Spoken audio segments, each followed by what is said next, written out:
और ये तस्वीरें जो आप देख रहे हैं, रामनाथ कोविंद पहुंच चुके हैं राजघाट बापू को श्रद्धांजलि देने। रामनाथ कोविंद के साथ उनकी पत्नी सविता कोविंद भी हैं और महात्मा गांधी को नमन करने रामनाथ कोविंद ने पहले ही इच्छा जाहिर की थी कि राष्ट्रपति भवन में जाने से पहले वो बापू की समाधि स्थल जाना चाहते हैं, राजघाट जाना चाहते हैं और बापू को नमन करने के बाद ही वो राष्ट्रपति भवन का रुख करेंगे। तो इस वक्त राजघाट पर नवनिर्वाचित राष्ट्रपति रामनाथ कोविंद अपनी पत्नी सविता कोविंद के साथ, और हमारे सहयोगी कुमार कुंदन इस वक्त हमारे साथ हैं। अब कुमार, राजघाट पर पहुंच चुके हैं नवनिर्वाचित राष्ट्रपति और जैसा मैंने कहा कि ये इच्छा पहले ही जाहिर की थी उन्होंने कि यहाँ पर बापू को नमन करने के बाद ही आगे राष्ट्रपति भवन का रुख करेंगे। तो एक तरह से यहाँ पर बापू को श्रद्धांजलि देते हुए भी और आशीर्वाद देते हुए भी। बिल्कुल, और जिस तरीके से श्रद्धा सुमन उन्होंने अर्पित करने का मन बनाया और उसके बाद यहाँ आए भी। हालांकि पहले के राष्ट्रपति भी आते रहे हैं, लेकिन उन्होंने इस परंपरा को कायम रखा। और जैसा कि हमारी बात हो रही थी राजघाट के से जुड़े लोगों की, सबका ये कहना था कि एक विशेष तैयारी के तहत वो यहाँ आ रहे हैं और उन्होंने भी खास तैयारी की है कि उनको बाकायदा सवॉर्नियर वगैरह गिफ्ट किया जाएगा। और तकरीबन 10 मिनट का कार्यक्रम बताया जा रहा है कि ये है और ये शुरू हो चुका है एक तरीके से, और अगले 10 से 15 मिनट में फिर वो यहाँ से निकल भी जाएंगे।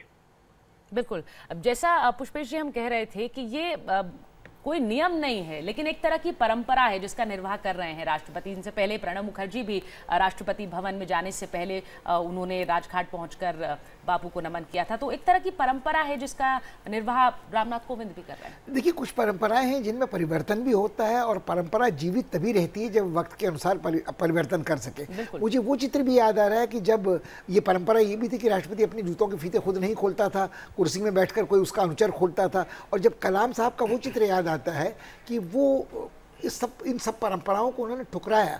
मुझे ये आशा और अपेक्षा है कि जब राम कोविंद जी राष्ट्रपति के रूप में काम कर रहे होंगे तो वो इस राष्ट्रपति भवन को जनता के और निकट पहुंचाएंगे और शनै शनै बिना किसी विवाद को खड़ा किए ऐसी औपनिवेशिक परंपराओं से छुटकारा प्राप्त करेंगे जिनका बोझ आज तक हम इस जनतंत्र में ढो रहे हैं। प्रदीप जी, आपको लगता है कि ये सांकेतिक भी है क्योंकि रामनाथ कोविंद पर, बीजेपी पर लगातार विपक्ष एक विचारधारा के खिलाफ खड़े होने की बात करता है, वो विचारधारा जिसके वो अपने आप को उत्तराधिकारी समझते हैं, कहते हैं, तो वो कहीं ना कहीं एक संकेत भी इसके जरिए। अब बिल्कुल देखिए, राजनीति में और सार्वजनिक जीवन में प्रतीकों का भी महत्व होता है। कई बार प्रतीकात्मक चीज़ें जो आप करते हैं उससे एक संदेश देना चाहते हैं कि एक परंपरा के आप साथ हैं, आपके ऊपर जो आरोप लग रहा है दरअसल आप वो हैं नहीं, जिस तरह का आरोप आपके विरोधी लगा रहे हैं। राष्ट्रपिता के प्रति आपके मन में सम्मान है, ये भी दिखाने का ये एक जरिया होता है और परंपरा के साथ चलने का भी।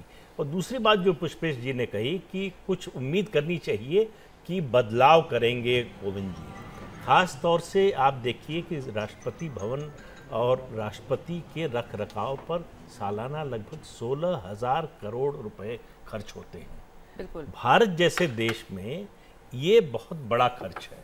अगर इस दिशा में वो कुछ कर सकें, इसको कम करने की दिशा में कुछ कर सकें, देखिए गणतंत्र की भव्यता दिखाना ये अच्छी बात है, इसमें कोई बुराई नहीं है। और ये जो तस्वीरें आ रही हैं इन पर थोड़ी बात कर लेते हैं पहले, क्योंकि जैसा कुमार बता रहे थे एक सुवेनियर उन्हें वहां पर भेंट किया जाएगा। तो बापू का चरखा जो अपने आप में प्रतीकात्मक है और उन्हें भेंट किया गया वहां पर, और इस वक्त राजघाट पर बापू को नमन करने के बाद वहां पर उनसे मिलते हुए लोग और किस तरह से वहां पर उनका स्वागत किया जा रहा है, उनसे मिल रहे हैं क्योंकि अब नवनिर्वाचित राष्ट्रपति हैं, थोड़ी देर में देश के 14वें राष्ट्रपति होंगे। तो उनके स्वागत में यहाँ उन्हें सुवेनियर भेंट किया गया और बापू को नमन करने के लिए राजघाट आज रामनाथ कोविंद पहुंचे हैं। एक चीज़ और आप देखिए, उस दिन सेंट्रल हॉल में भी जो कार्यक्रम हुआ, आज भी वो बहुत सहज नजर आ रहे हैं इस पूरे वातावरण और आत्मविश्वास आत्मविश्वास झलक रहा है कि मतलब ये नहीं लग रहा है कि मुझे अचानक यहाँ इस पद पे पहुंचा दिया गया है, अब मैं कैसे आगे व्यवहार करूं, क्या करूं। सहजता प्रतिभा पाटिल में बिल्कुल नहीं थी। उनको लग रहा था कि इस समय न करना ज्यादा ठीक होगा। दूसरी बात है, नरेंद्र मोदी ने भी प्रधानमंत्री की पद की शपथ लेने के पहले वो भी राजघाट पे आए थे। तो ये एक सिंबॉलिक है, और ये जो लगातार महात्मा गांधी को डिवाइड किया है लोगों ने विचारधारा में, पूरी दुनिया जिसको मान रही है, कैसे ये संभव है कि आप कहें कि हम नहीं मानते? और अंदर से अगर नहीं मानते होते कहते तब भी एक बात थी, अगर आप मानते हैं तो वो दिखना भी चाहिए।